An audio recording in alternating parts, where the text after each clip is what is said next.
Bueno, ya Paloma nos presentó, pero somos una agencia boutique de asesoría altamente especializada en ESG y sostenibilidad integrada, con más de 10 años de experiencia. Y brindamos servicios para el diseño, planeación y despliegue de estrategias corporativas con enfoque de sostenibilidad. ¿Me ayudas, Salvador? Aquí están nuestras fotografías. Adriana Martínez, Adriana Pulido, Salvador Vázquez y Gala Cueto. Somos los integrantes de Ilunca.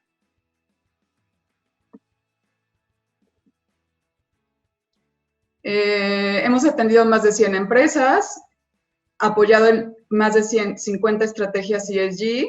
También nos hemos especializado en apoyar a empresas que se insertan en el IPC sustentable de la Bolsa Mexicana de Valores y en reportes GRI, que más adelante todos estos términos de los que estamos hablando los vamos a entender y a explicar. Entonces, preparamos algunas preguntas con el objetivo de conocernos mejor y de poder guiar la presentación pues, de una forma más conveniente para todos. Entonces, las preguntas las vamos a compartir en el chat con un QR, con un código, para que por favor nos ayuden a accesar. Es muy útil si las contestan. Además, con este código van a poder descargar una infografía que les preparamos con los principales pasos de la metodología que vamos a ver más adelante sobre cómo aterrizar e implementar una estrategia de sostenibilidad en sus empresas. Entonces, pues bueno, están aquí en el chat. Las preguntas son básicamente a qué se dedican, qué expectativas tienen al estar aquí, qué dudas iniciales tienen acerca de la sostenibilidad y una reflexión muy importante para nosotros, que es esta de sin pensar en gobierno, empresas, academia, sino solamente como personas, ¿cuáles creerían ustedes que son nuestros mayores retos como sociedad? Esos que causan los principales problemas del país. Si pudieran ayudarnos a compartir su opinión, es muy importante para los siguientes pasos de la exposición.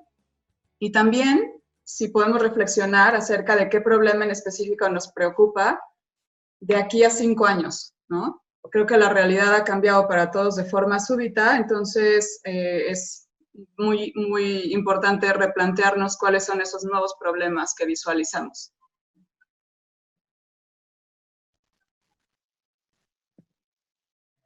Adriana, nada más, antes de empezar, hola, les habla Adriana Pulido.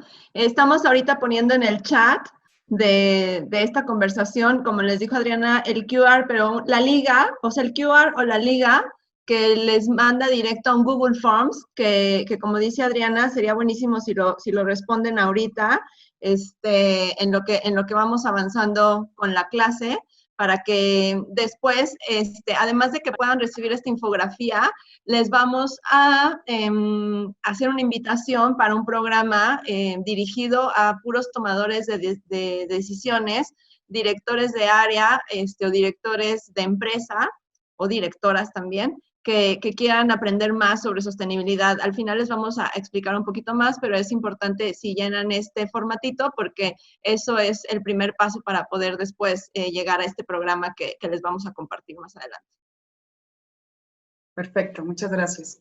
Bueno, entonces vamos a entrar en el tema, la gestión de riesgos e innovación para empresas sostenibles.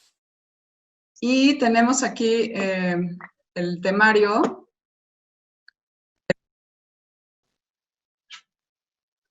Vamos a empezar por un recorrido sobre conceptos clave y el contexto actual. Vamos a revisar conceptos como diferenciar la sostenibilidad de la responsabilidad social y algunos datos duros que nos van a ayudar a entender pues estos retos que tenemos tanto como empresa, sociedad, país, mundo. Después vamos a profundizar en cómo se generan los cambios. Y después de este contexto ya entraremos directo a ver los insumos y las metodologías que les hemos preparado en términos de planeación estratégica y de analizar los modelos de negocios sustentables.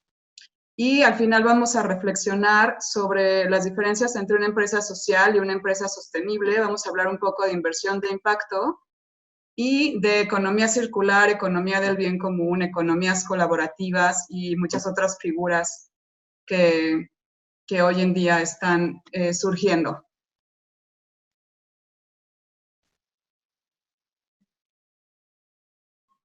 Bueno, entonces, como parte de los conceptos, ¿qué significa para ustedes el valor de la responsabilidad social? Si pueden empezarnos a escribir en el chat un poco cuál es la definición que ustedes entienden sobre la responsabilidad social y sobre el valor de esta responsabilidad en nuestras vidas y en nuestra sociedad.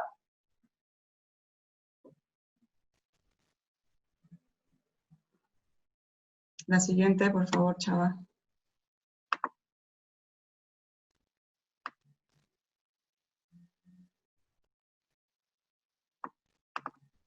Y bueno, la responsabilidad social significa responder ante los impactos económicos, sociales y ambientales de nuestras decisiones y acciones.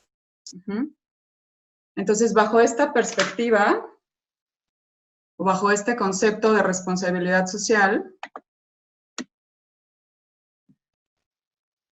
siguiente, Salvador, por favor.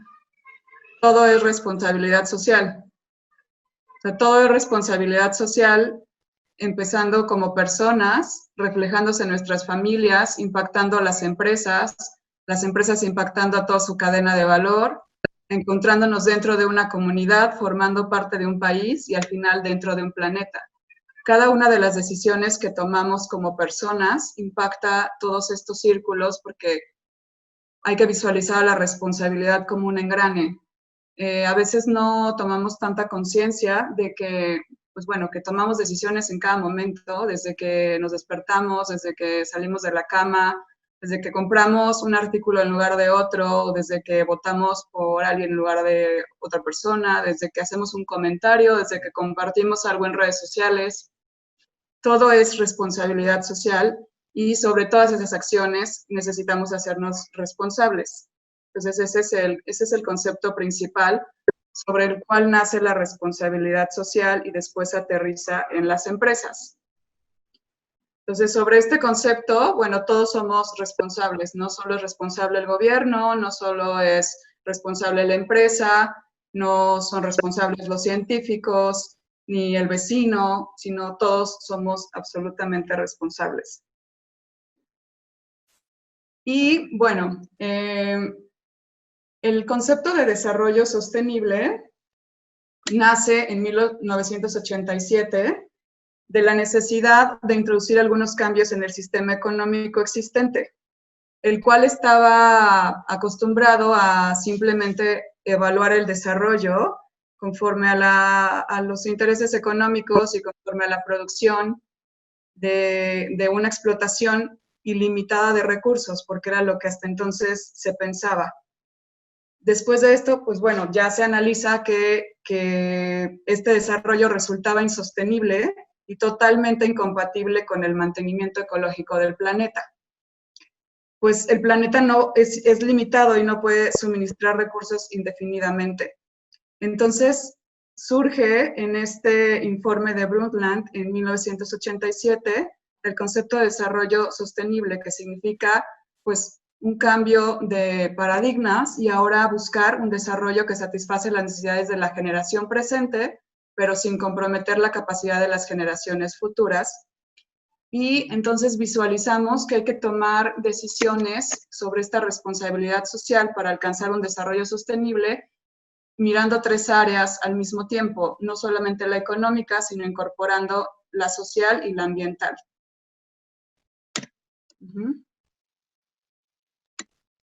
Y bueno, les vamos a poner un pequeño video para que podamos sensibilizarnos un poco de todo este concepto. Cualquier problema nos escriben si no lo pueden escuchar bien.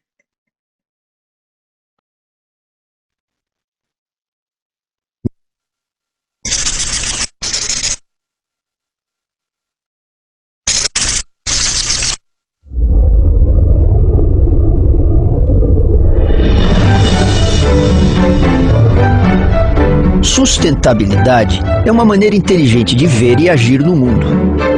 Mundo, diz uma das definições do dicionário Aurélio, é o planeta Terra. O planeta Terra já foi visto por muitos ângulos. Um dos mais considerados desde o século XVIII é o Mapa Mundi. Mas o mundo também é verdadeiro se retratado assim. Quando ampliamos nosso olhar, percebemos que o mundo pode ser visto de várias maneiras, dependendo do jeito como olhamos as coisas. Simbolicamente, podemos dizer que o mundo é percebido conforme os óculos. A visão obtida quando usamos os óculos da sustentabilidade revela que cada atitude de cada pessoa é capaz de impactar positiva ou negativamente na sociedade e no planeta, do ponto de vista social, econômico e ambiental. Mas afinal, o que teria levado o ser humano a usar os óculos da sustentabilidade? A resposta pode ser encontrada nos óculos que moldaram a sociedade até aqui. Enxergando por meio deles, o ser humano é um observador externo e separado da natureza, e se empenhou em conquistá-la. Com esta visão, a natureza existiria para servir ao crescimento econômico. Acreditou-se que esse modelo geraria bem-estar para todos. Esta visão foi responsável por grandes avanços e benefícios na ciência, tecnologia e indústria. Por outro lado, a economia mundial foi organizada sob a lógica de extrair, produzir, vender, consumir e descartar, acreditando que os recursos naturais são fartos. Caso haja falta em algum lugar, haverá disponibilidade em outro. Que o ser humano é independente da natureza e livre para consumir o que e quanto quiser, sem se preocupar com as consequências. O problema desses óculos apresentou-se no decorrer do tempo. Ficou claro que o crescimento econômico não necessariamente vem acompanhado de avanço social e equilíbrio ambiental, nem por redução de desigualdades e da pobreza, ou ampla oferta de educação e saúde de boa qualidade. Com a visão linear e fragmentada da vida e da produção, o ser humano não leva em conta a capacidade de suporte da Terra e de que tudo o que é produzido e consumido por nós depende da natureza. Indivíduos e organizações que seguem a ideia do desenvolvimento sustentável levam em conta a harmonia com a natureza e a sociedade em cada atitude. Entendem que o nosso planeta é um só e que cada ação afeta o todo. Eles percebem que a vida é interação e que tudo está ligado a tudo. Sob o ângulo da sustentabilidade, o modelo de produção, consumo e de vida do ser humano deve ser cíclico como a natureza. Na natureza, nada é descartado, não há lixo. Tudo é tratado, absorvido e aproveitado pelo ciclo natural. Ao lançar mão dos óculos da sustentabilidade, empresas, cidadãos e empreendedores são capazes de aproveitar novas oportunidades que se abrem nesse novo mundo. Satisfazer-se sem tirar das próximas gerações a capacidade de fazer o mesmo é um desafio urgente, ético e capaz também de gerar pequenos e grandes bons negócios. A visão sustentável preza as pessoas, o planeta e a prosperidade. Quem usa os óculos da sustentabilidade entende que tudo está interligado. Essas pessoas adotaram iniciativas que levam em conta a interdependência dos aspectos sociais, econômicos e ambientais presentes em toda a atividade humana. Por exemplo, a adoção de técnicas sustentáveis de construção. É uma forma de reinventar onde todos ganham. A construtora consegue reduzir seus custos com o fim do desperdício e a otimização do material, o que reduz os impactos ambientais da obra e é bom para a comunidade que vive na região, que passa a ser ouvida e também ganha com uma oportunidade de trabalho digna e segura. Práticas simples como iluminação e ventilação naturais geram maior eficiência energética, o que reduz os custos de manutenção do edifício depois de pronto. E também contribuem para a saúde dos moradores, geram economia e reduzem o impacto ambiental. Esta visão, diferente da linear e fragmentada, enxerga a sociedade e o ser humano como um subsistema da natureza e parte integrante dela. Viver de forma sustentável é reinventar nossas ações. Veja no capítulo 3 o que indivíduos, empresas e sociedades podem fazer e já estão fazendo quando mudam a forma como enxergam o mundo. Gracias. ¿Hola?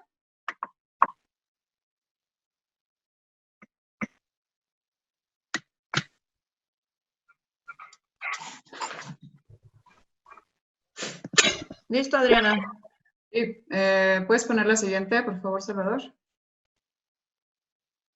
Entonces, bueno, en el video vimos un poco esta visión o esta perspectiva que es mucho más a largo plazo, la del desarrollo sostenible en el manejo de los recursos y que ya no apostamos a la explotación de ellos, sino al manejo de los recursos en un ambiente inmerso en la naturaleza, tomando decisiones sociales, ambientales y económicas en un mismo plano. Y ahorita, bueno, vamos a ver algunos casos de no sostenibilidad que han sido muy famosos en el mundo, ¿no? El primero es este Pacific Gas and Electric Company de Estados Unidos, que incluso hay una película de Eric Brockbeach. Y bueno, este caso fue muy famoso porque en California ellos contaminaron las aguas subterráneas por algunos insumos que utilizaban para transportar gas y refrigeración. Entonces almacenaban todos estos materiales en una tipo alberca que no tenía ninguna protección. Eso se fue a los mantos acuíferos y bueno, ocasionaron un daño totalmente irreversible a la calidad del agua y generaron productos cancerígenos para toda la población.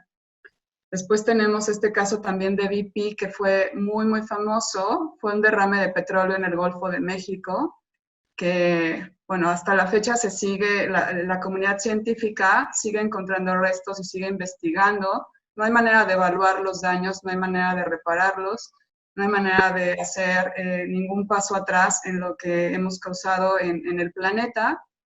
Y este último caso que también creo que todos pues vivimos, ¿no? Es una marca que es mundialmente famosa, que probablemente todos hayamos comprado alguna vez un par de tenis y tuvieron una afectación pues grave en la reputación y en el valor de la empresa, que los puso en un riesgo casi de morir, ¿no? Porque pues se descubrió que en la cadena de valor estaban teniendo trabajo infantil, ¿no? En Asia, me parece que era Indonesia, y las condiciones en las que trabajaban los niños y todo lo demás, pues bueno, fue bastante fuerte cuando salió a la luz, y esto era como un poco el tema de decir yo no soy tan responsable por lo que hace la gente que yo contrato, y pues bueno, también lo que hizo la sostenibilidad fue cambiar esta perspectiva y incluir la responsabilidad de esas decisiones hasta todos estos grados, ¿no? Independientemente de que legalmente no sea algo que tu empresa contrató directamente, son responsabilidades tuyas. La siguiente, por favor. Y bueno, para contextualizar lo que estamos viviendo en el país, vamos a revisar algunos datos, solamente para entender por qué es necesario, pues bueno, generar cambios que modifiquen esta situación, ¿no? En México somos vulnerables ante fenómenos naturales, de acuerdo con la Asociación Mexicana de Instituciones de Seguros. Estamos expuestos a eventos naturales sin protección financiera por unas cifras que alcanzan 22,000 millones de dólares, lo cual significa un 75% del PIB de México es vulnerable a los fenómenos naturales al no contar con protección financiera. Y no solo no contamos con protección financiera, sino ni siquiera podemos o estamos ahora vislumbrando cómo medir estos riesgos socioambientales. Y algo como muy actual es que el efecto de la corrupción en México, ¿no?, es más del 10% de su Producto Interno Bruto, lo cual, invertido de manera positiva, potencializaría su impacto y replicaría su valor no solo económico, sino también social, en lugar de quedarse en las manos de unas cuantas personas. Y en el tema de la igualdad y el género, ¿no? Los objetivos de desarrollo sostenible, que ya los vamos a ver también más adelante, según el World Economic Forum, México se encuentra en el lugar 81 de 144 en el índice global de brecha de género. Y lo mismo sucede en el índice de competitividad, donde estamos en el ranking 48 de 141 países analizados. Y no solo eso, sino que pues hemos tenido una tendencia a empeorar, ¿no? Para las empresas empieza ya a hacer la sostenibilidad, bueno, desde hace ya varias décadas, pero todo incrementando. El 80% de las personas que entrevistó PricewaterhouseCoopers sobre sostenibilidad en América Latina, los ejecutivos consideran que la sostenibilidad es un tema relevante. O sea, el 80% de los ejecutivos entrevistados sostuvo que la sostenibilidad es un tema muy relevante. Y bueno, ¿cómo llegamos hasta aquí? Lo vimos un poco en el video, pero la forma en que hemos llegado hasta aquí es con esta visión de estar arriba o por encima de los derechos de la naturaleza e incluso de las personas, ¿no? En esta visión antropocéntrica es que hemos alcanzado esta explotación de los recursos y estas desigualdades en el mundo y este crecimiento insostenible. A cambio de eso, la sostenibilidad implica una visión biocéntrica, donde el ser humano no se encuentra arriba ni por encima de nada, sino en medio y correlacionado positivamente con todo lo demás, ¿no? Y también, pues bueno, en comunicación, en comunidad y con un desarrollo dependiente, ¿no? Un desarrollo que nos nutre y que nos afecta unos a otros y que dependemos unos de los otros. Listo, Adri, ¿nos ayudas? Hola, ¿qué tal? Buenas tardes. Bueno, antes que nada agradecerle a Cede la invitación a esta masterclass y recordarles que estamos recibiendo sus preguntas. Ahorita ahorita Adriana te contesta ese dato que a lo mejor en teoría todos tienen fuente, pero si no ahorita lo revisamos para ver esa observación que nos estás haciendo. Y bueno, pues nada, a mí me toca la parte de metodología, una metodología que está basada principalmente en el Global Reporting Initiative y en la metodología de alto nivel de ISO, y ahorita vamos a explicarles de qué va esto, ¿no? ¿Cómo me gustaría empezar con esta pregunta de cómo se generan los cambios? Porque pues hay muchas formas de que se generen los cambios, ¿no? Algunas veces vienen desde el consumo, desde la población, desde las sociedades. Muchas otras veces puede venir desde la regulación. Algunas otras ocasiones vienen de momentos críticos o caóticos o cambiantes como los que estamos viviendo ahorita, ¿no? Y hay un instrumento, por así decirlo, que nosotros tomamos de referencia para poder tener una guía y un camino a seguir en temas de desarrollo sostenible, ¿no? Y sobre todo también para darle estructura a esta conversación.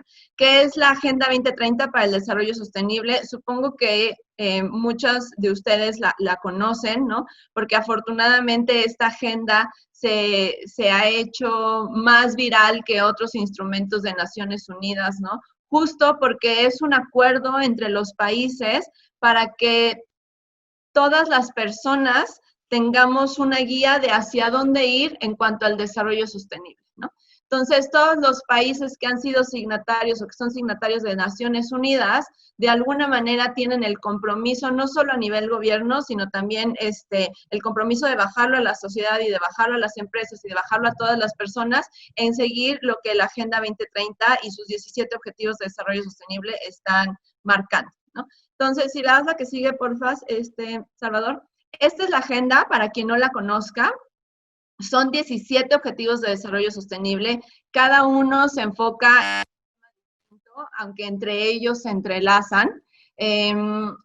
hemos tenido, de hecho, algunas conversaciones al interior y en otros foros, ¿no? En donde decimos, en realidad hay que ponerles un número, ¿no? ¿Hay alguno que vaya antes que otro?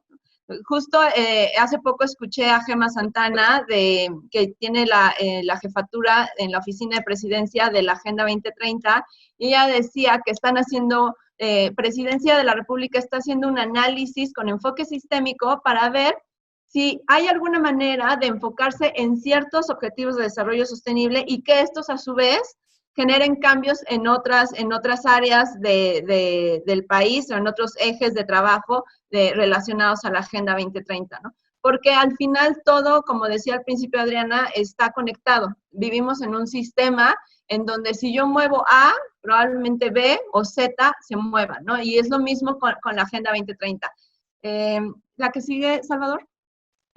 Y entonces, un poco la lógica que nosotros hemos analizado en ILUMCA y la forma en la que trabajamos, sobre todo para poder transversalizar la visión de sostenibilidad en una empresa, ya sea social o en una empresa tradicional o en una empresa pyme o una empresa de más de 30,000 empleados, no importa la empresa, esta es como la lógica que siempre seguimos, ¿no? Y para empezar es decirles a las organizaciones, los cambios vienen desde muchos lados y tenemos que estar atentos a ellos, ¿no? Hay dos caminitos que le estamos proyectando aquí. El primer camino que vemos es el camino de la regulación, el camino de la legislación, el camino de cómo un acuerdo internacional me llega a afectar a mí como empresa, ya sea yo de 5 empleados y empleadas o de más de 30,000 personas. Y aquí tenemos el primer cuadro, dice acuerdos internacionales y firma de tratados. Así, aquí podríamos poner, ¿no?, a la Agenda 2030 en este primer cuadro. Y después, eso luego, cuando los países están comprometidos o firman estos acuerdos, eso se convierten en políticas públicas. Recuerdo muy bien cuando empezó la Ley General de Cambio Climático, venía de un acuerdo internacional, ¿no? Todavía no se generaba la regulación para las empresas y nosotros íbamos con las empresas y les decíamos, oye, tienes que empezar a medir gases de efecto invernadero, ¿no? Y todas se nos quedaban viendo con cara de, ¿no? ¿Por? ¿Quién me va a obligar a hacer eso, no? Y no, la explicación, ¿no? El acuerdo internacional y la ley ya está lista, ya se publicó, ¿no? Pero las empresas de repente no consideran estos aspectos hasta que se convierte en una regulación, ¿no? Y el tiempo que corre de que se firma un acuerdo internacional a que llega a una regulación puede ser a veces hasta de 5 años o más, dependiendo del país y dependiendo también el tema, ¿no?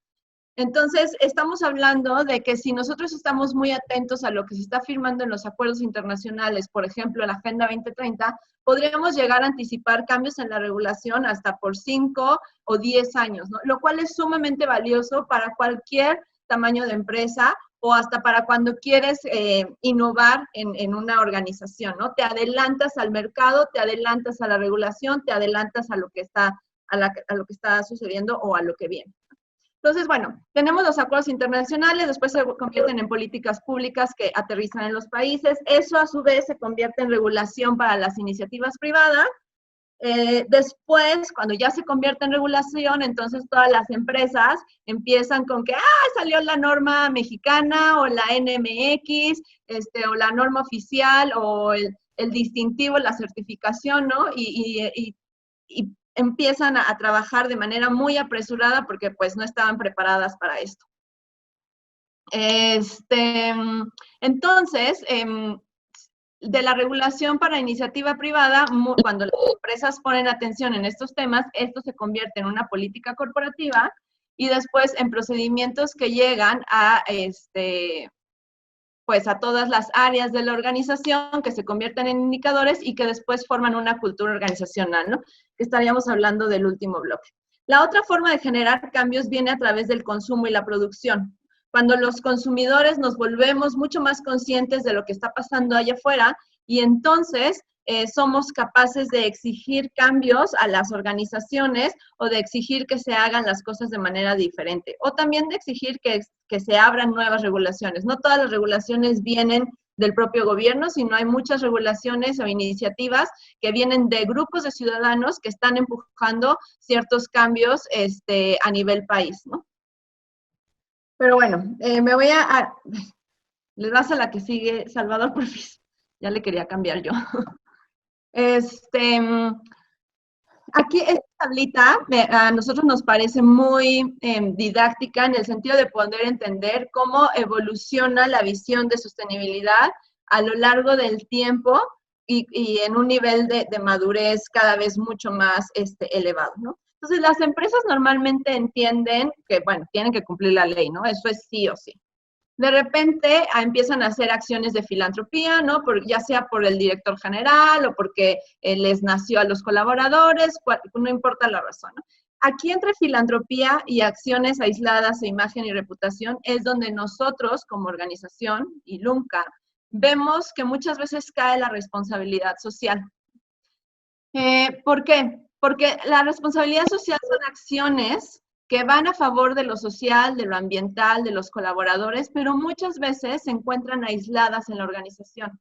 Se hace un voluntariado, se hace una reforestación, se hace un programa de bienestar al personal, pero en realidad no está inmerso en la estrategia y en el modelo de la organización. A veces también se hace por imagen y reputación, eso no hay que negarlo, muchas veces sucede de esta manera. Y el otro día estaba escuchando un nuevo concepto que se llama rainbow washing, que ya no es el greenwashing, ¿no? Ya no es social washing, sino es hacer un washing de todos los temas, ¿no? O sea, de los laborales, de los éticos, de los ambientales, de los comunitarios, como esta tendencia de empezar a hacer acciones que rayan en la responsabilidad social, pero que en realidad solo están apuntándole a la reputación, a la imagen y a apagar fuegos, ¿no? A apagar crisis y a apagar temas que las empresas no se estaban no tenían previstos. Y después viene la evaluación de riesgos y oportunidades. Después viene la integración de esta evaluación de riesgos en los procesos, productos o servicios. Después eso se aterriza o se puede llegar a aterrizar en una estrategia de negocio y para nosotros, a partir de evaluación de riesgos y hasta modelo de negocio, empieza ya una visión de sostenibilidad. Una visión de sostenibilidad en donde cada vez se va haciendo mucho más profundo hasta que llega a incidir en el modelo de negocio y en toda la cultura organizacional, pasando por dos temas muy importantes. Economía circular, que aunque no es tema de esta masterclass, vale la pena comentarlo, ¿no? Es un concepto que tenemos que tener cada vez más en cuenta y el concepto de regeneración. Y justamente en economía circular y en regeneración es donde el enfoque de innovación toma un valor sumamente importante porque estamos acostumbrados, nuestra mente, la forma en la que opera el sistema económico, está muy acostumbrado a un sistema tradicional, a un sistema jerárquico, a ciertas tomas de decisiones, a ponderar con un mayor valor el ahorro el ahorro en los costos, más allá de generar un valor, y tenemos que empezar a entrar a un cambio de mentalidad en donde la regeneración y la economía circular no necesariamente van a ser más baratas o menos costosas, por así decirlo. Pero el valor social y el valor ambiental empiezan a tomar mucho más relevancia y a tener mucho más impacto, ¿no? Entonces, normalmente tenemos a la economía más arriba de la toma de decisiones sociales y ambientales y lo que tenemos que empezar a hacer es equilibrar que la toma de decisiones sea igual de valiosa en lo económico que en lo social que en lo ambiental. La que sigue, porfis. Y bueno, la innovación es una transformación disruptiva, ¿no? Así, esa es por sí misma la definición que tiene innovación. Y lo que buscamos es que el concepto de innovación tome cada vez más relevancia ligado a la sostenibilidad, porque si no empezamos a pensar fuera de la caja, no hay manera de que empecemos a transformar el sistema económico que tenemos ahorita y que además esta crisis nos viene a evidenciar que es sumamente vulnerable y que es básicamente insostenible. Y bueno, ¿cómo nosotros percibimos la responsabilidad social contra la sostenibilidad, ¿no? Y no es que una esté en contra de la otra, literalmente, sino que más bien para nosotros la responsabilidad social pertenece a una visión de sostenibilidad que es mucho más amplia, ¿no? En sostenibilidad estamos hablando nosotros de externalidades, ¿no? O sea, de todos aquellos costos ambientales o sociales que tienen los productos y que muchas veces no consideramos los precios porque no los vemos o porque no los tenemos mapeados, ¿no? Pero ahí están y alguien los está pagando. La sostenibilidad es una conciencia obligada. La sostenibilidad tiene que ver con economía circular, con regeneración y con un enfoque sistémico. O sea, con analizar el todo y a partir de ahí establecer modelos de negocio y estrategias. Y la responsabilidad social, pues la percibimos como acciones muy valiosas, de buenas intenciones, que de principio son voluntarias, que son encima de la ley, pero que no necesariamente están embebidas en el modelo de negocio.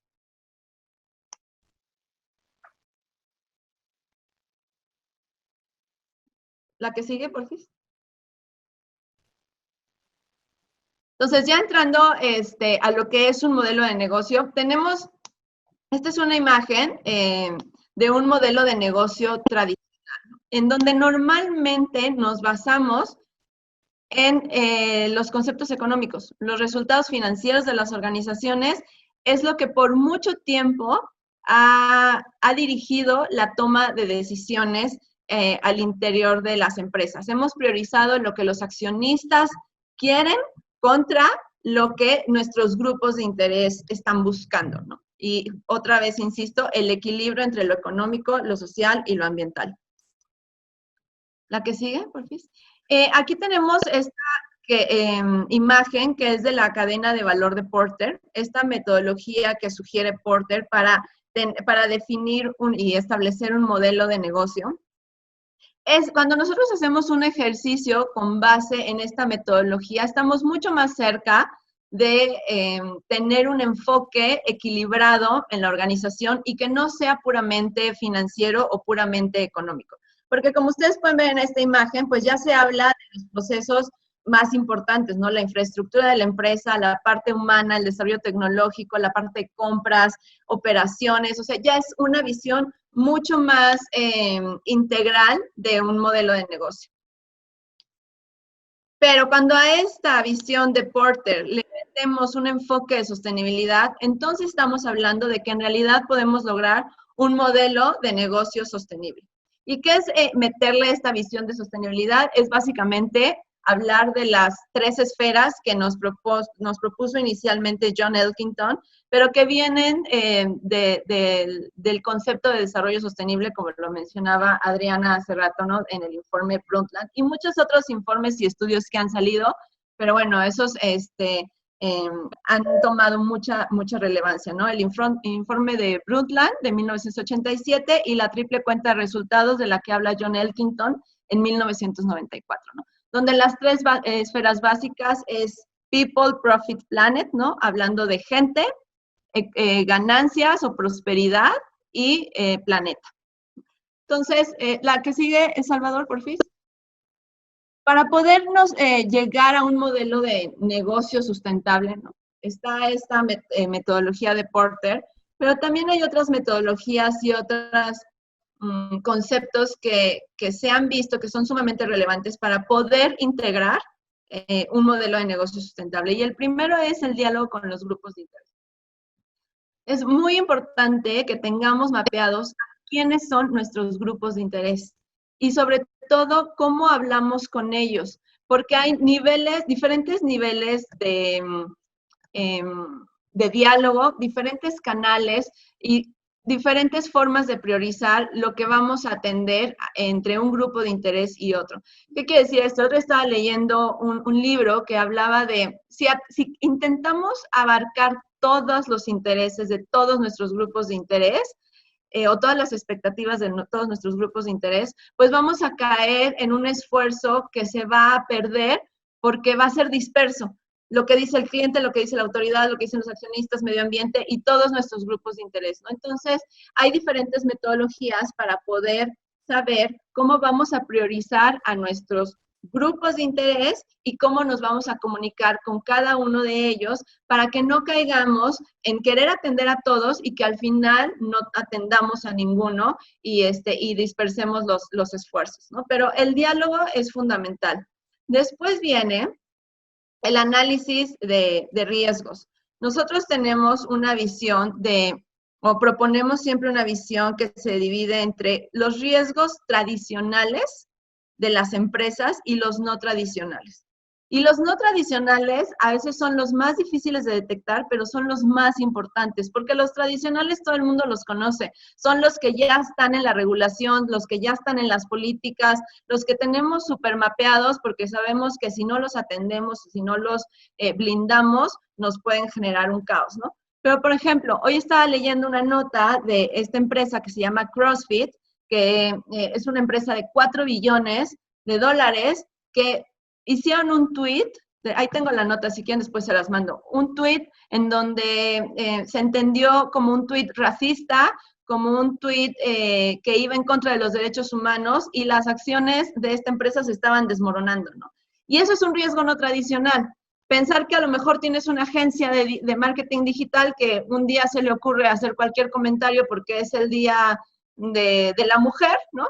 Y lo plantea de una manera muy errónea y te genera un caos en las redes sociales que uno podría pensar, bueno, son las redes sociales. El 90% del valor de una marca está en su reputación. Entonces, por eso es tan importante también cuidar desde los procesos, los procedimientos, hasta la propia reputación. Y los riesgos no tradicionales están íntimamente ligados a estos temas, ¿no? Entonces, por ejemplo, el World Economic Forum hace cada año una evaluación de los riesgos con todos los grandes tomadores de decisiones del mundo, ¿no? Y es una herramienta muy valiosa porque nos está diciendo qué están pensando las y los tomadores de decisiones del mundo respecto a los riesgos a nivel global. Y si le das la que sigue, Salvador, por fin, porque las que siguen me encantan porque son muy claras en cuanto a cómo hemos evolucionado como humanidad, ¿no? Antes pensábamos, ¿no? En 2014, 2015, ¿no? 2016 todavía, que los riesgos eran más geopolíticos, eran sociales, también había ambientales, estaban como muy mezclados, por así decirlo, ¿no? Y obviamente estaban los económicos todavía presentes. Pero si se dan cuenta en esta tabla, a partir del 2018, 2019 y 2020, en términos de probabilidad, las y los grandes inversionistas y tomadores de decisiones creen que los principales riesgos mundiales están basados en temas ambientales y temas de tecnología. Y para muestra, un botón, ¿no? O sea, estamos ahorita inmersos en una crisis mundial que básicamente pareciera que no viene de lo ambiental, pero la realidad es que las pandemias y el tema ambiental están también sumamente ligados. Ahí Salvador, que nos está acompañando, del equipo de Ilunca, escribió hace un par de meses un artículo que tiene que ver con esto, ¿no? Cómo todos los temas ambientales provocan estas afectaciones económicas y de salud a nivel mundial y que pueden llegar a ser sumamente catastróficas. Y por nivel de riesgo, se hace el mismo ejercicio, ¿no? Los 5 principales riesgos mundiales en términos de impacto. Y bueno, ahí cambia un poco, pero los ambientales siguen estando sumamente presentes, igual que los sociales y que los geopolíticos, ¿no? Entonces, todos estos riesgos que normalmente las organizaciones, yo no sé cuántas de los que están aquí que tienen una organización, evaluaron o se anticiparon a un riesgo cuando iban a hacer las elecciones de Andrés Manuel, ¿no? Que si lo analizamos en retrospectiva, fue un año que económicamente se paró. Y como es un riesgo político, muchas veces no lo tienes mapeado, porque no, o sea, crees que te va a afectar, pero tal vez no dimensionas el nivel de afectación, ¿no? Y es importante que los empecemos a tomar en cuenta al momento de que hacemos una planeación en nuestras organizaciones. Bueno, y entonces la propuesta que nosotros, o la metodología que nosotros promovemos, como les dije al principio, está basada en materialidad y en alto nivel. Materialidad por parte del Global Reporting Initiative y alto nivel por parte de ISO Standard. Entonces, muchos de ustedes conocen la ISO 9000, 14000, todas estas herramientas que en su versión 2015 sacaron un nuevo formato que se llama alto nivel. Entonces, lo que nosotros hacemos normalmente es unir materialidad con alto nivel y a partir de ahí definimos una metodología con la cual buscamos transversalizar en todo el modelo de negocio y la organización la visión de sostenibilidad. ¿Cómo podríamos resumir esto? La anterior, perdón. 4 básicos pasos. Identificación y priorización de asuntos relevantes. Diálogo con grupos de interés, como ya lo comentamos. Análisis de riesgos tradicionales y no tradicionales. Análisis del contexto, las tendencias y los cambios en la regulación. Son como los 4 puntos que nosotros siempre sugerimos analizar para poder aterrizar en un modelo de negocio sostenible y esto a su vez en una estrategia y esto a su vez en los objetivos de cada área de la organización. Ahora sí, la que sigue, gracias. Entonces, esto es un gráfico que nos parece que es muy útil para explicarles esto de manera más fácil, ¿no? Esto lo tomamos de un estudio, que ahí está la fuente, pero le hicimos modificaciones de acuerdo a lo que nosotros manejamos, ¿no? Entonces, ¿cómo lo vemos? Cuando uno impulsa un modelo de negocio sostenible basado en la gestión de riesgos y en la innovación, debería de cumplir con todo esta fotografía. Primero es el propósito de la empresa, ¿no? Propósito que más adelante vamos a hablar, pero que siempre para nosotros tiene que ser un propósito genuino, basado en un desarrollo sostenible, con enfoque social y ambiental, ¿no? Y después, ¿cómo vamos generando un modelo de negocio? Pues hay muchas metodologías, aquí les pusimos los bloques de Canvas, ¿no? Luego haces un análisis Canvas, por así decirlo, luego lo pones en un lienzo que es el modelo de negocio y después tienes que empezar a revisar cuáles son tus factores clave del negocio en donde se aterriza todo eso que analizaste o que definiste en tu Canvas, ¿no? Y al final esto te da un output, por así decirlo, que es tu propuesta de valor. O sea, no solo eres un negocio con propósito, sino que todo lo que haces en todos tus procesos lleva una propuesta de valor. Ahí, como estamos viendo, hay una parte de innovación y rediseño, ¿no? En donde conectas cómo es tu modelo de negocio contra cómo vas a estar operando, básicamente, ¿no? Y cuáles van a ser tus procedimientos.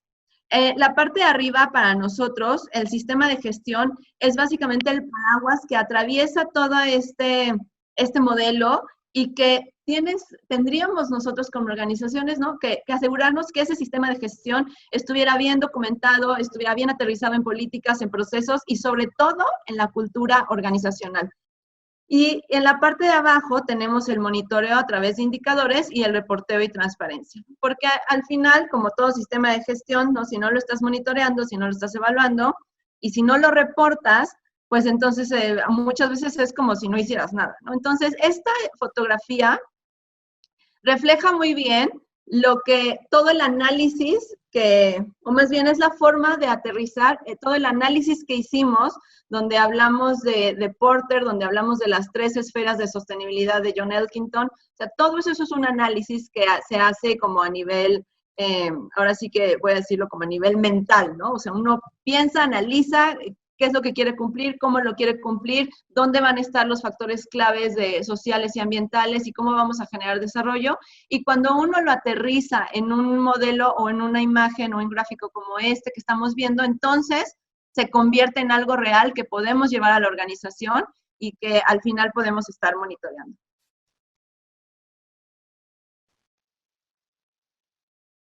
Y bueno, no solo se trata del modelo de negocio, sino también de toda la planeación estratégica, ¿no? Esta es otra forma de plantearlo, pero es muy similar a la anterior, ¿no? Donde tienes tu visión, misión y valores, los objetivos, todo esto corresponde al propósito, ¿no? La organización, integración, ejecución, donde están los sistemas, procesos, personal, recursos materiales, humanos, etcétera. Todo eso corresponde a los procedimientos y a cómo vas a estar operando. Y la última parte que se llama de control corresponde a lo que sería los indicadores, ¿no? El monitoreo de los indicadores y finalmente el reporteo y la transparencia, ¿no? Y todo esto en su conjunto, la propuesta de valor. Esto es cómo se ve un modelo de negocio sostenible.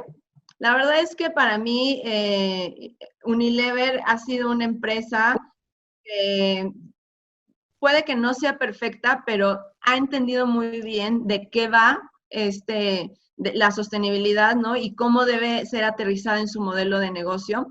Ellos tenían un modelo de negocio que era 2015-2020, y justo esta imagen que ustedes están viendo es la actualización de ese modelo que tenían anteriormente, ¿no? En donde se habla básicamente de grupos de interés, aquí donde dice relationships, ¿no? De sus recursos, que es los puntos clave en donde se tienen que estar fijando. Y después, estos del 1 al 8, si se dan cuenta, son para ellos los principales ejes o áreas de la organización en donde tienen que tener un enfoque de sostenibilidad, ¿no? Entonces está desde compras, innovación, ventas, marketing. Justo cuadro central donde están los cuadritos del 1 al 8 es el reflejo de lograr transversalizar en toda la operación de la empresa una visión de sostenibilidad, ¿no? Y al final dice el valor que creamos, ¿no? Relacionándolo a los ODS. Esto es toda ya su propuesta de valor alineada a una agenda global, que como lo comentamos al principio es la Agenda 2030, ¿no? Y los 17 Objetivos de Desarrollo Sostenible. Entonces, todo eso que comentamos anteriormente de analizar tus riesgos tradicionales y no tradicionales, hablar con tus grupos de interés, analizar el contexto, todo eso se refleja, o más bien está detrás de una imagen como la que estamos viendo aquí, que al final esto ellos lo promueven como su estrategia de negocio de aquí a muchos años adelante, ¿no? Y es lo que los va a guiar en todas sus operaciones. Y creo que ya acabé, ¿verdad? Y bueno, esta es hasta ahorita mi aportación y le voy a dar la palabra a Adriana. Bueno, Martínez. Gracias. Dos Adrianas. Dos somos Adrianas. Bueno, vamos a entrar con un tema que en lo particular me gusta mucho porque empecé siendo muy fan de las empresas sociales y después entendí la sostenibilidad, pero mi interés empezó en querer crear una empresa social. Entonces, bueno, espero poderles explicar cómo fue mi propio desarrollo y entendimiento de esto. Y cualquier cosa que tengan duda me pueden, por favor, escribir.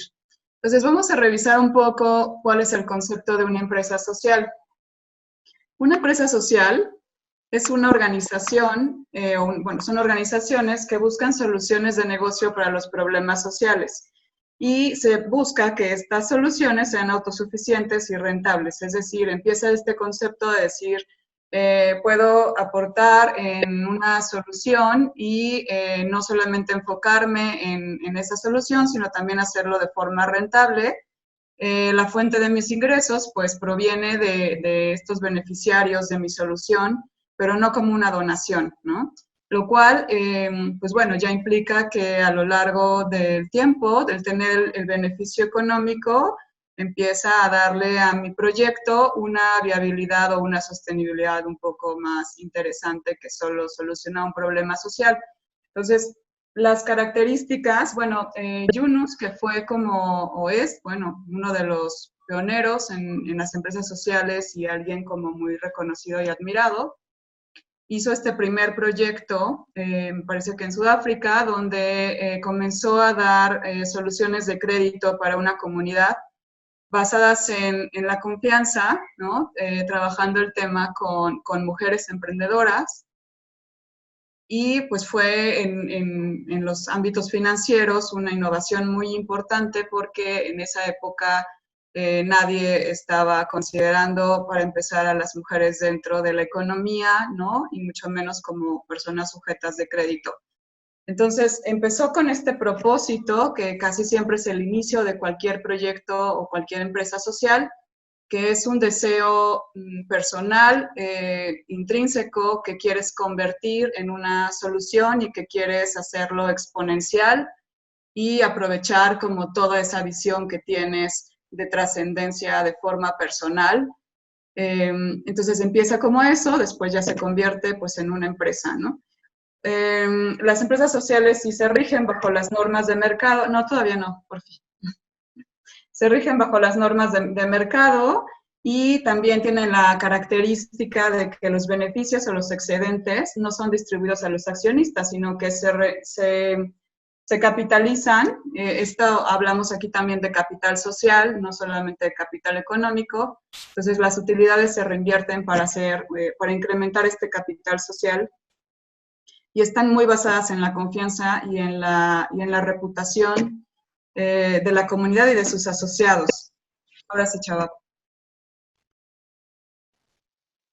Y bueno, entonces aquí sí les tengo una pregunta. Después de todo lo que hemos visto, ¿ustedes creen que es social una empresa por el hecho de incluir una misión social y de tener una estrategia social enfocada a los segmentos de rentas bajas y de operar bajo un modelo de negocio creador de valor social?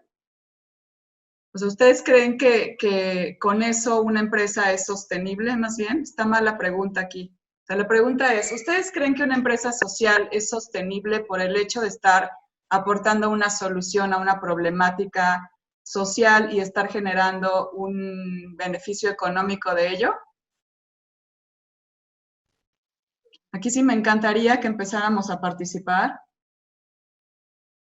No, perfecto, perfecto, muy bien. Ok, qué bueno. Perfecto, entonces, bueno, vamos a decirles cuál es nuestra visión de las diferencias. La verdad es que a veces nos enfocamos en esto, en querer crear empresas sociales y perdemos esta visión sostenible como algo que puede completamente potencializar el haber creado ya una empresa social, ¿no? Entonces, la diferencia, lo que nos va a aportar la visión de sostenibilidad es tener en cuenta esas externalidades y los riesgos a los que somos sujetos y nos va a beneficiar con un poco más de visión a largo plazo y de resiliencia. También, además de considerar la rentabilidad y el bienestar social, vamos a incluir la visión ambiental, ¿no? La gestión de los recursos naturales bajo una perspectiva responsable. También nos va a ayudar a maximizar el valor y no solo centrarnos en conseguir el objeto social. O sea, creo que la visión es mucho más amplia. Al incluir a los grupos de interés dentro de nuestro modelo de negocio de una empresa social, pues vamos a generar valor en todas las áreas y vamos a exponenciar nuestros objetivos, ¿no? También vamos a generar ventajas competitivas muy importantes y a entender la influencia recíproca entre la empresa y sus grupos de interés, ¿no? Que ya se los había mencionado. Estas son principalmente las perspectivas que adiciona la sostenibilidad a una empresa social. Y bueno, ahora vamos a ver un poco de lo que se considera una inversión de impacto, con el objetivo de que analicemos estos conceptos que a veces no entendemos cuál es la diferencia entre uno y otro. Entonces, pues bueno, una inversión de impacto son inversiones realizadas con la intención de generar un impacto social y ambiental positivo y medible, junto con un retorno financiero. En este primer párrafo podemos visualizar los términos ESG, ¿no? Environmental, Social and Governance. Entonces, las inversiones de impacto se pueden realizar tanto en mercados emergentes como en mercados desarrollados y se dirigen a una gama de rendimientos desde debajo del mercado hasta la tasa de mercado, dependiendo de los objetivos estratégicos de los inversores. La inversión de impacto provee capital para invertir en los desafíos más apremiantes del mundo. Energías renovables, agricultura sostenible, microfinanzas y servicios básicos asequibles. Entonces, la primera inversión de impacto en México fue en el año 2000 y desde entonces el aumento ha sido ininterrumpido hasta que entre 2016 y 2017 se realizaron 108 inversiones de impacto con un total de 185 millones de dólares.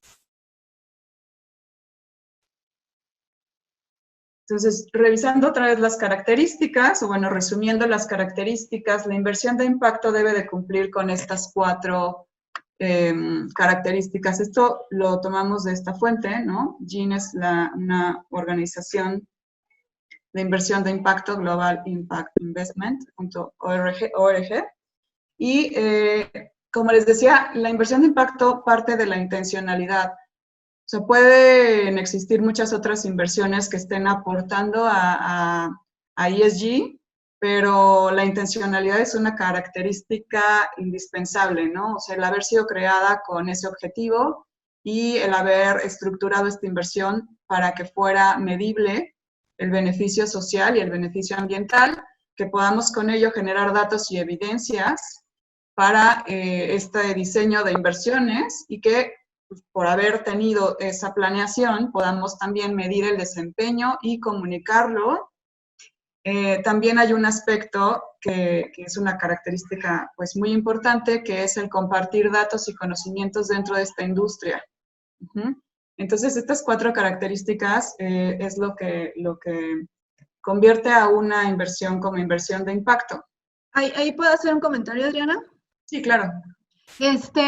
Yo creo que es importante resaltar, digo, no sabemos muy bien el perfil del público, pero la inversión de impacto se ha incrementado muchísimo, como bien comentó Adriana, ¿no? Muchos de los fondos de inversión, hay fondos de inversión más bien, que ya solo invierten en aspectos de sostenibilidad o hacen inversiones de impacto.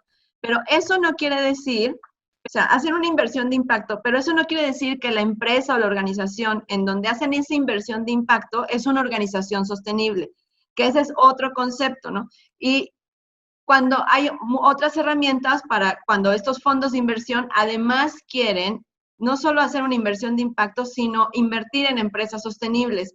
Y para eso hay otras herramientas y hay algunas, básicamente se conoce como el concepto de ESG, como ya lo hemos estado mencionando, ¿no? Que la E se refiere a medio ambiente, la S a lo social y la G al governance, ¿no? A la gobernanza corporativa. Entonces, hay fondos de inversión que buscan hacer evaluaciones ESG para asegurar que su dinero va a una empresa sostenible.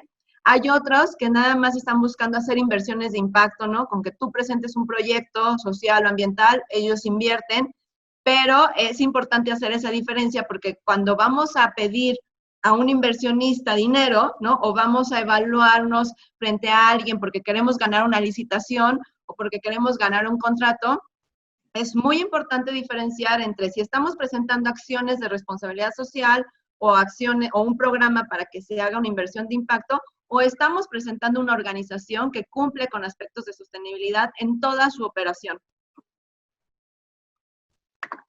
Sí, muchas gracias. A ver, entonces, aquí tenemos una gráfica que nos muestra justamente cómo el interés de los inversionistas ha incrementado. Esto está juntando Sustainable and Responsible Investing en los Estados Unidos.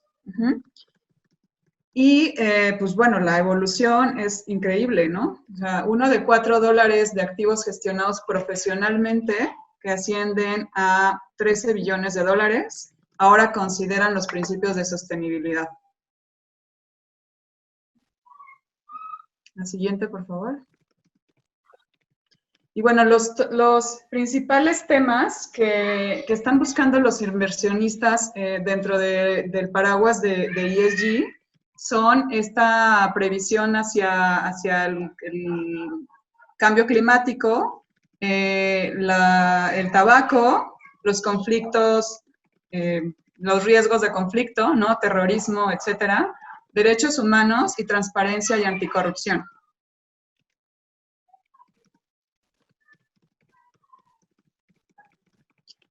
Ok, entonces, pues bueno, en esta tabla tenemos comparativa de algunos de los conceptos que hemos estado viendo. Una inversión tradicional tiene un enfoque exclusivamente en el rendimiento financiero de la inversión. Una inversión socialmente responsable o sostenible mitiga los riesgos ambientales, sociales y de gobernanza a través de un filtro para detectar potenciales impactos negativos. Una inversión de impacto es una búsqueda activa de los impactos sociales y ambientales positivos que son medibles y pueden generar un rendimiento financiero competitivo. O sea, una inversión de impacto se diseñó desde el principio con esos objetivos. Y un venture philanthropy acepta rendimiento financiero por debajo del mercado en la búsqueda de impactos sociales y ambientales positivos y medibles. Y la filantropía aborda desafíos sociales que no pueden generar un rendimiento financiero. Entonces, lo que nos gusta como Ilunca compartir con ustedes después de todo este análisis y de haber visto el concepto de inversión de impacto y de empresa social, es que cualquier tipo de empresa requiere una visión sostenible para poder clasificarse como una inversión de impacto.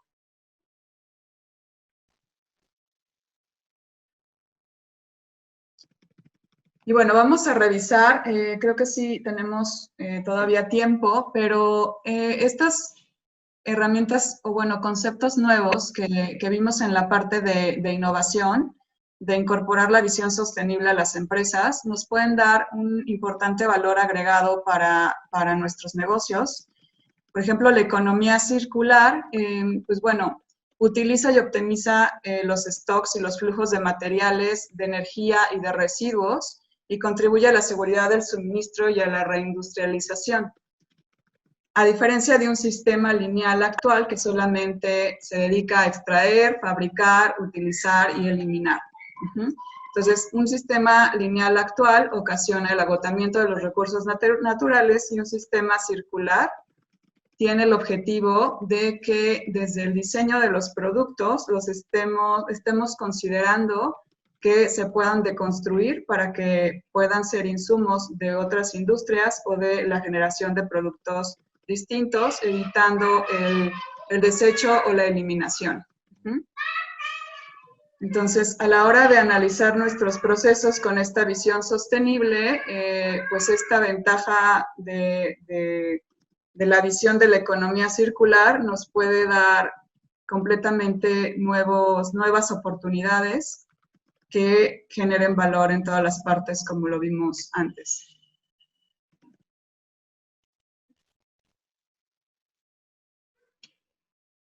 Otra postura muy importante que está surgiendo en el mundo es esto de la economía del bien común. Y este es un movimiento participativo de carácter socioeconómico y político que inició Christian Felber en 2010, el cual pretende implantar y desarrollar una verdadera economía sostenible y alternativa para los mercados financieros actuales o como funcionan actualmente.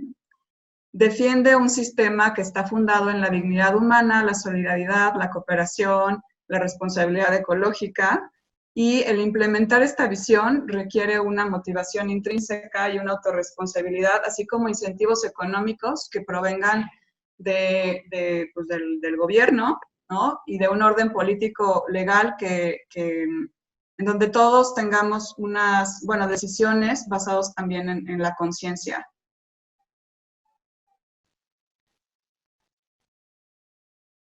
Y este otro ecosistema que se está gestando, que son los ecosistemas colaborativos, que bueno, no se están gestando y no son tan nuevos porque ya todos los usamos, pero sí representaron un cambio importante, porque en el siglo XX, por ejemplo, pues el hiperconsumo, ¿no? Hubo un auge de consumismo, donde parecía que todo estaba basado en tener más, en usar más, en poder adquirir más, etcétera, etcétera, y en la propiedad privada, ¿no? Era muy importante para la humanidad tener su propio coche, tener muchísima ropa, que todo fuera nuestro, tener casas. Entonces los hábitos de consumo han cambiado radicalmente. De la propiedad individual y de la publicidad hemos cambiado a este acceso compartido, a formar comunidad y a basarnos más en la reputación. Entonces, bueno, aquí una de las características también de estos ecosistemas colaborativos es que incorpora la tecnología para poder operar. Y ejemplos, pues tenemos muchos, ¿no? Está Airbnb, pues los mismos coworkings, estos sistemas de autocompartido, incluso ¿Qué más? Es que hay de todos tipos. Hay ahora nuevos modelos de vivienda también, ¿no? Donde son espacios como muy pequeños que de repente se prestan o simplemente tener el roommate, pero de una forma mucho más organizada, ¿no? Todo esto es parte de los ecosistemas colaborativos. Y si me ayudas con la siguiente, Salvador, es una perspectiva que tiene el World Economic Forum de cómo va a ser el cambio, que la verdad es que también consideran que lo que estamos viviendo con la pandemia puede modificar, ¿no?, estas tendencias, porque ahora hay que incorporar los aspectos como la higiene y esta seguridad contra de no contagiarnos y todo lo demás. Pero se consideraba que, bueno, el 5% de toda la economía la ocupaba el sector tradicional, la economía colaborativa, y el 95% el sector tradicional. Y la perspectiva era que para el 2025 esto iba a estar 50-50.